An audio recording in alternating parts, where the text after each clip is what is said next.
So this is a scary because, as you said, Lance, CCP is using the same governance model, is taking over the world. You're right. Middle East is a very, very strategic region to the CCP's plan to destroy United States. Why? Because your dollar is called petrodollar for a reason. CCP not only wanted to take over the Middle East for securing the energy, because China is the biggest energy importer, right? And the majority of the energy is coming from the Middle East.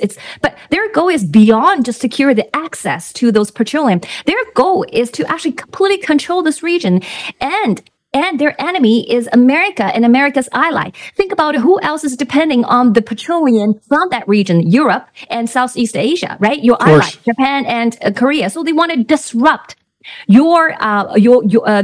U.S.-led world order. So they have to take over and control the Middle East. Okay. And another thing is U.S. dollar, because your dollar is packed with petrodollar that's back into 1945, and then later on was solidified after the 1971 when your dollar was depacked from gold, right? Because Saudi at that time played a big role in stabilized U.S. dollars, because at that time Saudi had a lot of huge U.S. dollars in reserve because they're selling oil to other countries. Right. So they had an interest to help the U.S. to stabilize the dollar after the depack happened.